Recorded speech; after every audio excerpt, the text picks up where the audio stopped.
1 in 88. You don't want to hear that there's anything wrong with your child. 1 in 54 boys will be diagnosed with autism by age 8.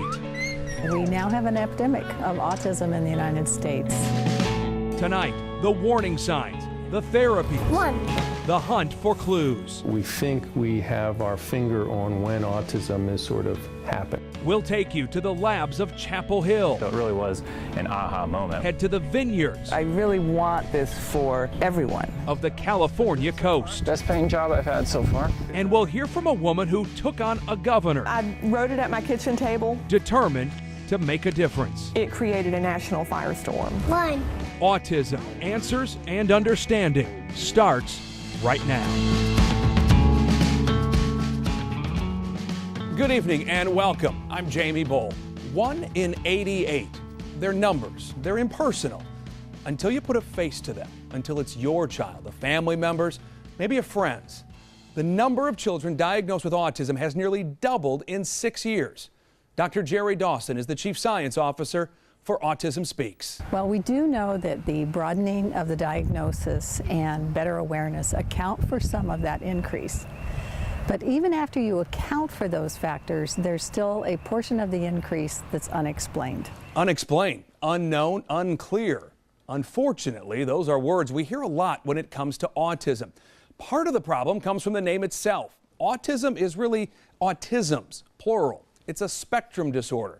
Think of it like a rainbow, a wide array of disorders under one umbrella. On one end, you may have a socially awkward child. On the other, you may have a child who can't speak and is facing a whole host of intellectual disabilities. Then there's everything in between. And it all starts with the diagnosis. Said you don't want to hear that there's anything wrong with your child. Looking at Lawson Childress, you'd be hard-pressed to notice anything different. But his mom, Amanda, knew something wasn't quite right. He was missing milestones and acting out. Or you would see those kids in the grocery store that are hanging out of the cart and you'd be like, gosh, that mom can't get those kids under control. Now I'm that mom. And it's like, but there's a reason why. Lawson was diagnosed with autism. It was just like, okay, we cried our tears and we felt sorry for ourselves for a few days. Then it was like, okay, we realize that we have a child here that may have an issue. Where do we go? What do we do? Smart move, but not everyone makes it right away. Humans have always been good at denial. Dr. Joseph Stegman has been diagnosing autism in children for 25 years. When you have to give that diagnosis to a parent. It's tough. As soon as the A word is out, it's, you've got broken hearts. But it is a call to action, because while there are so many things we don't know about autism, there is one thing we do. This goes back 50 years, that if we intervene early and we work on language and we work on social skills and we work on the developmental skills, that the long-term prognosis is better. Stegman says it can mean the difference between needing long-term care and eventually landing a job. Amanda got the message early. Lawson's therapies started right away. Then it was on to preschool, and now pre-K. When I step back and think about 2 years ago where we were to now is when I really see a lot of progress. And a future that looks like it's going to be okay. Do I think he's going to do great things? Absolutely. And I think that is the key, is finding their strengths and not their weaknesses and just expanding on those things and pulling those out, because these children are incredibly smart. They keep it all in here. Amanda hit on something very important. Dr. Stegman also pointed it out. Autism early on is not a disorder of cognition, of thinking. It's a disorder of socialization and communication. Because early intervention is so important, children should be screened by their pediatrician at well-baby checks at 18 and 24 months. Doctors are checking for basic milestones, smiling, interaction, eye contact, and verbal skills. If you're really concerned, ask your doctor about a screening tool called the MChat. It's a list of simple questions about your child that can aid in a diagnosis. Now, for families who get an autism diagnosis, this right here is what you need next. The 100-day kit from the advocacy organization Autism Speaks. The diagnosis itself is overwhelming, and this will guide you through the first few months. It has resources, the connections you should make, the questions you'll need answered, and the questions you'll be asked. We put more about this on our website at WBTV.com. Now comes therapy. As we've said already, and we'll say a lot, early and often equals better results. We're going to do a worksheet, and if you do it really good, I'm going to give you 3 tokens, all right? Welcome to the Autism Academy of South Carolina. Remember to cut on the line, so. And this is Dylan. And we have him cut out the shapes, numbers, and vehicles, and then he sorts them. He couldn't do it very well just a month ago. And now he can do all of this independent. This is part of what's called applied behavior analysis, perhaps the most effective therapy for autism. Nicely done. It starts with the child going through a series of assessments to identify strengths and weaknesses. Matt Wood is the Academy's executive director. Then we use the strengths to kind of remediate the weaknesses and bring them all up to the same level. Remember, autism is a spectrum disorder, so the therapy is highly specialized. It's also intensive, and progress is carefully recorded. And we analyze the data and then make our decisions based on the progress that the children are making. You're a smart young man, aren't you? The goal is to make enough progress to get children like Dylan into a regular classroom. Now, something else is really helping with therapy treatments.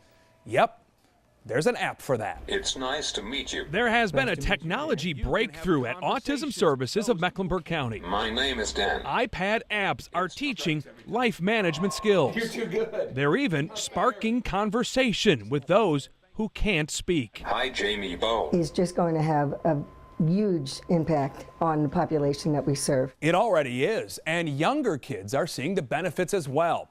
You can learn more about apps and Autism Services of Mecklenburg County on our website, WBTV.com. We're just getting started. Coming up, we'll show you how California's wine country fits into the autism puzzle. But first, the hunt for clues, the search to answer autism's most puzzling questions. Groundbreaking research is happening right here in North Carolina. This WBTV News On Your Side special, Autism, Answers, and Understanding, is back in a moment.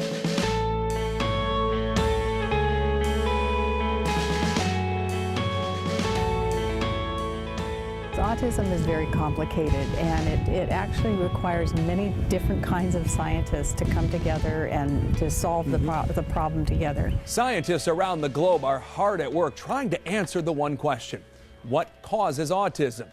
The harsh reality is, we don't know. Welcome back. Genetics play a role. It appears so do things in our environment. Trying to unlock the combination of the two is proving difficult. But look here at some of the recent headlines. Progress in IDing genetic roots. Experimental drug gives hope. Nasal spray promising in youths with autism. These are just from the past couple weeks. Real progress, real hope. And a lot of the work is being done right here in North Carolina. So she'll take these and essentially section the tissue. Dr. Mark Zilka understands the urgency of his work. If I had a child with autism, I would want something now and not 5 years from now. But science takes time. It's just a matter of getting as many people interested in the problem as possible.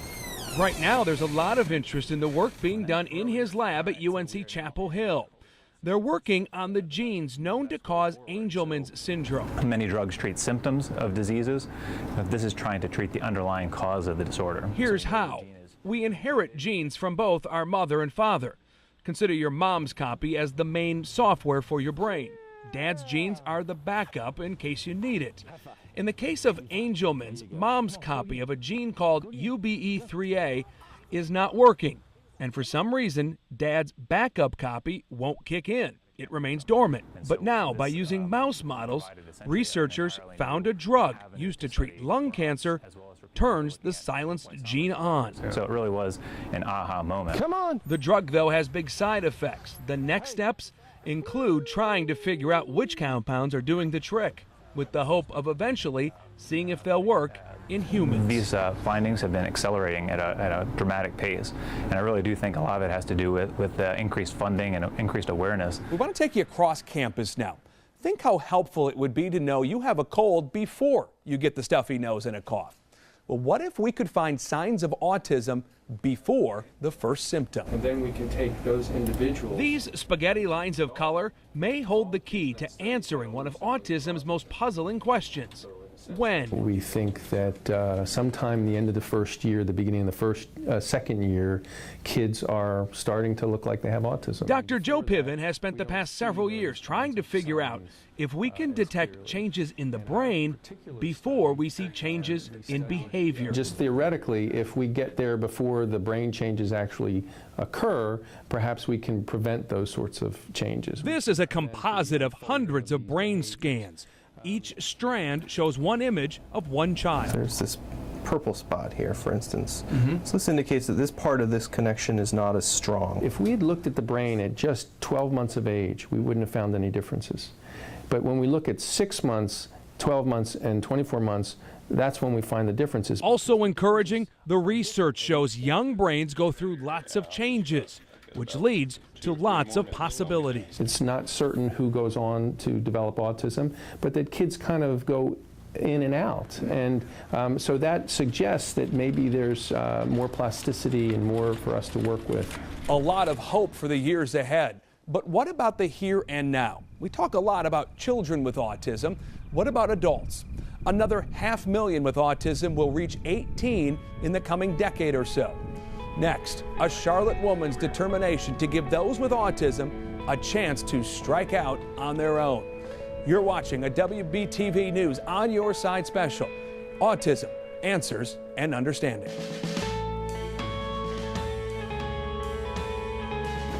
Are you ready to go be a newsman? Yep. Say hello to Simon. You're not going to take my job, are you?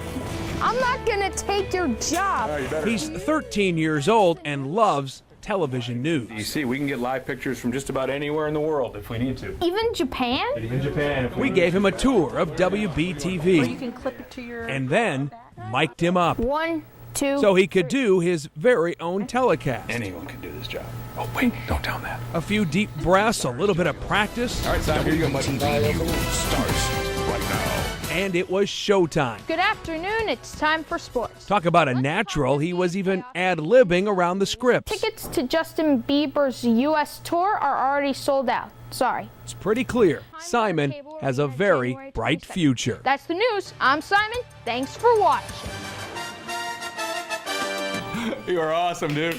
Give me 5. Simon told us being a newscaster here changed his life. His mom knew ahead of time it would. It's because Heather Davis knows something about the power of opportunity for those with autism. There's nothing for them once they leave the public school system. All of the support that is embedded within the public school system stops when they age out. That's where we come in. Now, the we Heather is talking about is TIAA-CREF, a financial services company with a big presence here in Charlotte. The company expanded its portfolio by jumping into agriculture. The company, though, was having a problem retaining a reliable workforce. So with her son very much in mind, with that nagging question of what happens to those with autism when they become adults, she came up with an idea. Fruits of Employment. It's a program she launched at 2 farms. One is in Washington State. Heather invited us to visit the other in California wine country. Deep inside these 4,100 acres along the central California coast, you'll find Chris Ekman. Best paying job I've had so far. He's a young man beating the odds. I've been told I have Asperger's. Asperger's is a form of autism. It's estimated 66% of adults with autism are unemployed. I'm doing my best. It's I just have a hard time understanding other people, you know.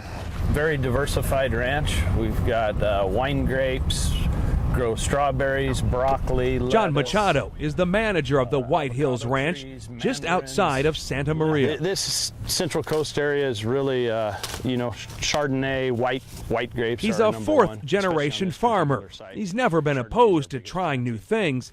But when TIAA-CREF, the farm's owner, came to him with the idea for a program called Fruits of Employment, he needed convincing. We had our doubts, maybe nervous, not knowing what we were going to be up against here. This is the first thing I say to everyone. This is not a charity program. Panda Hershey is a portfolio manager for TIAA Craft. We're doing this because it makes sense for our business. The company was looking for a more stable, reliable labor source. It sought help from experts who had set up other special needs employment programs. And White Hills started small. We started with a little 15-acre block of Chardonnay grapes right in front of the office. 11 people with autism and other disorders were selected to be in the program. They were paid and scored on productivity just like everyone else. Worked with them and realized that they really picked up on it really quickly. Suddenly, that business decision was looking pretty good. Were you surprised at how it's worked? Yes, pleasantly so. Cindy O'Bannon is the disability consultant at TIAA Craft.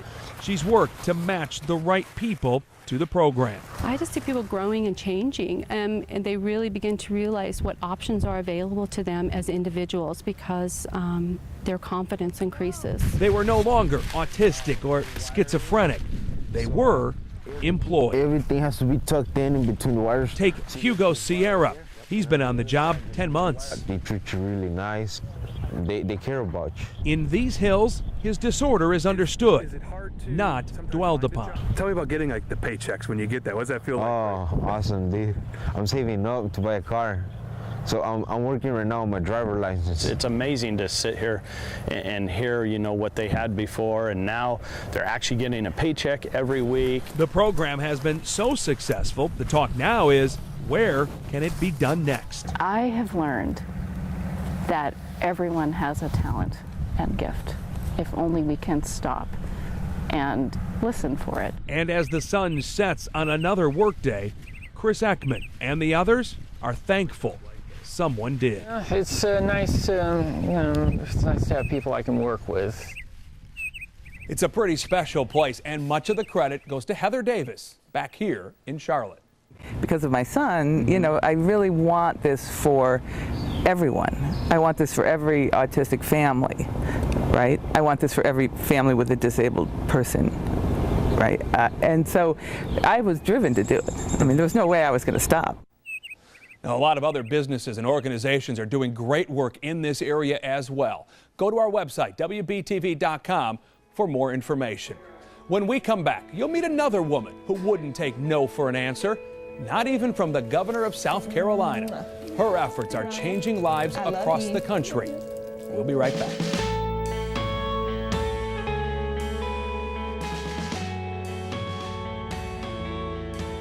$2.3 million is the lifetime cost for an individual who does have an intellectual disability. $2.3 million. $2.3 million. Who's picking up that tab?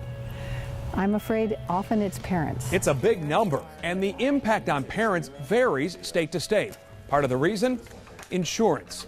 If you have it and your child gets sick, you go to the doctor. If your child is diagnosed with autism, critically important therapies may not be covered. Slowly, though, things are changing because of one woman in South Carolina. Hey, Sugar Booger. Sometimes the simple things are the biggest. Oh yeah, that's not small. Lori Unum had to wait years to hear what most parents take for granted. Ryan, I love you. Thank you. It's worth every ounce of effort, every dollar that we've spent, just to hear that. To hear 3 words. To hear 3 words. Her son, Ryan, now 11, was diagnosed with autism around age 2.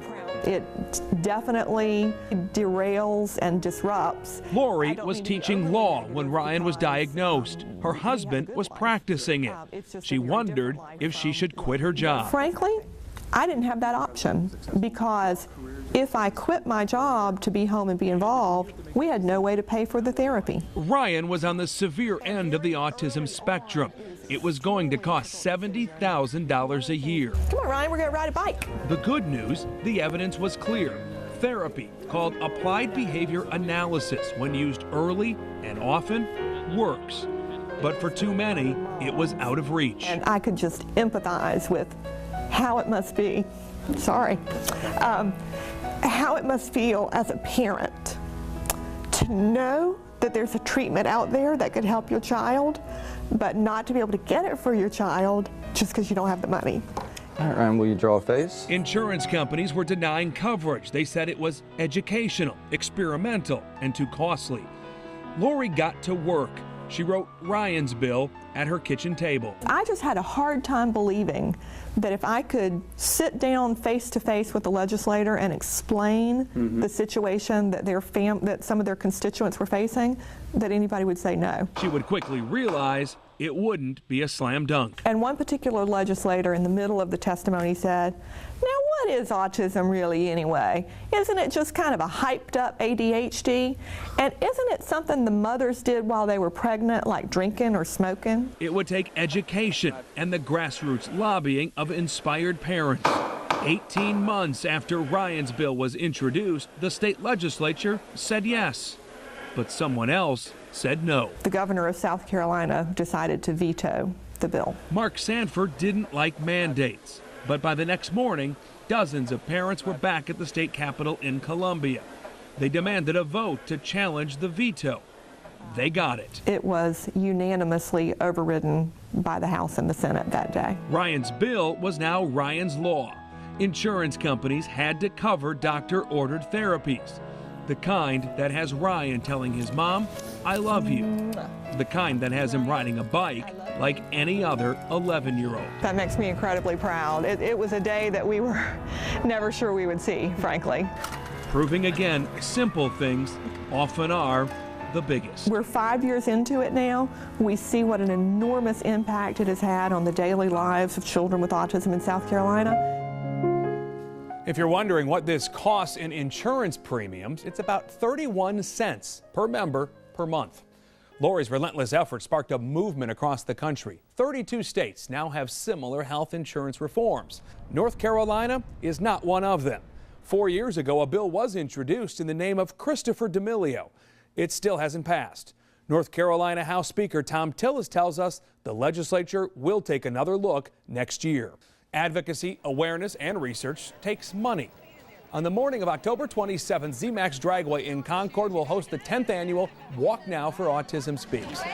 The hope is to make this year's the best one yet. Create a team, join one, or make a donation. We hope you can join us. You know, we started this half hour with the number 1. 1 in 88 diagnosed with autism. We'll leave you with 1, because it takes just one person to make a difference. You. Learn more at WBTV.com. From all of us here at News 3, thanks for joining us. Good night.